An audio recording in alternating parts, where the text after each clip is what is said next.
अहो पण मैत्रीपूर्ण लढतची निर्णय झालेला आहे। आदरणीय मुख्यमंत्र्यांनी देवेंद्र फडणवीसजींनी त्या संबंधित ग्रीन सिग्नल दिलेला आहे।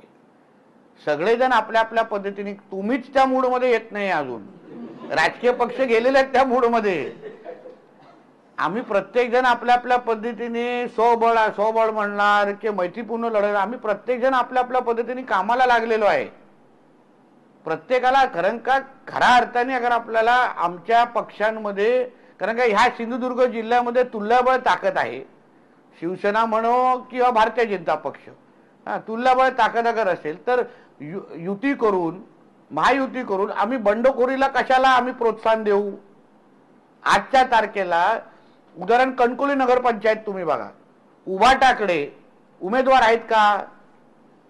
जिल्हा परिषद मध्ये उभाटाकडे 50 ते 50 उमेदवार उभं करण्याची क्षमता महाविकास आघाडीची आहे का? ते कितीही तुमच्या समोर आव आणत असतील। मग ह्याच्यापेक्षा मैत्रीपूर्वक लढत लढवायची आणि मग नंतर महायुती म्हणून आपण एकत्र यायचंच आहे, त्याच्यामध्ये काही दोन विचार नाही। आणि प्रत्येक जण कामाला लागलेला, आता तुम्ही काल सावंतवाडीमध्ये बघितलं, बाकी अन्य तालुका प्रत्येक जण आपल्या आपल्या पद्धतीने कामाला लागलेला आहे। तुम्ही फक्त मूडमध्ये या, आता तुमच्या मनामध्ये जे आहे ते आता तुम्ही सगळं मूडमध्ये या। आणि मला हेही एका शिवसेनेच्या नेत्यांनी सांगितलं, वरिष्ठ नेता आहेत ठाण्याचे, की रत्नागिरीमध्ये जेव्हा एकनाथ शिंदे साहेब आलेले तेव्हा आमच्या स्थानिक इकडच्या शिवसेना नेत्यांनी पण स्वबळाचंच त्यांना सांगितलेलं आहे।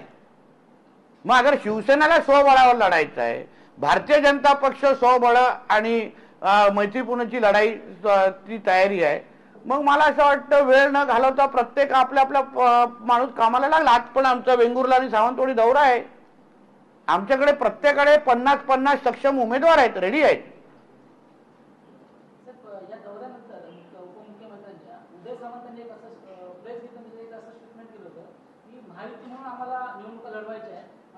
भाजपच्या काही स्थानिक नेत्यांना स्वबळाची कुमकुमी आहे, त्यांना जर तशी कुमकुमी असेल तर आपण आपली ताकद दाखवू शिंदेकडे, असं त्यांनी आता माझं म्हणणं आहे की आता त्यांना अगर ताकद दाखवण्याची अगर त्यांची इच्छा असेल त्यांनी दाखवूया। आम्हाला आदरणीय देवेंद्र फडणवीस साहेब काय बोलतात, आदरणीय रवी चव्हाण साहेब काय बोलतात, आदरणीय राणे साहेब काय बोलतात, हे आमच्यासाठी महत्त्वाचं आहे। तीच बैठक प्रदेश कार्यालयामध्ये झाली ना आमची। आता भांड्याला भांडं लावणं आमचं काम नाही, शेवटी जनतेला विकास हवा आहे, जनतेला कोण किती भांडते ह्याच्यामध्ये लक्ष देणं नाही। तर आमचं म्हणणं आहे की अगर आमच्या नेते मंडळांच्या समोर अगर कुठला निर्णय झाला असेल आणि त्यानुसार भारतीय जनता पक्षाचा कार्यकर्ता कामाला लागलेला आहे, आता परत आम्ही मीडियाच्या समोर इंटरव्ह्यू का देत बसायचं? ही आमची पद्धत, भारतीय जनता पक्षाची पद्धत नाही। आम्हाला नेते मंडळींनी सांगितलं की बाबा स्वबळावर जायचंय, पुढे स्वबळावर आम्ही काम करतोय, किंवा मैत्रीपूर्ण लढत जायचंय तर मैत्रीपूर्ण लढतवर करतोय। सरळ सोपा घ्या विषय आहे तो। चला धन्यवाद। मला क्या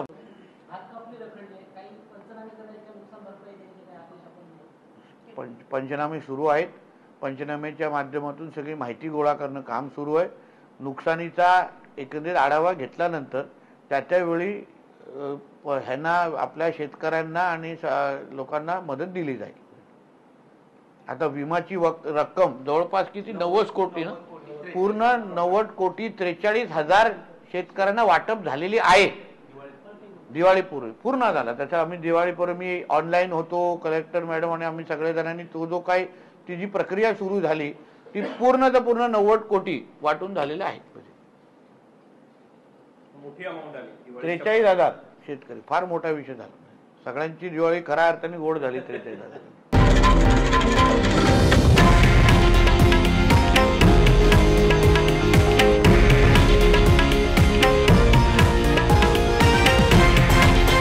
हे आहे देशातील नंबर 1 न्यूज नेटवर्क आणि आपण पाहत आहात TV9 मराठी, एकमेव।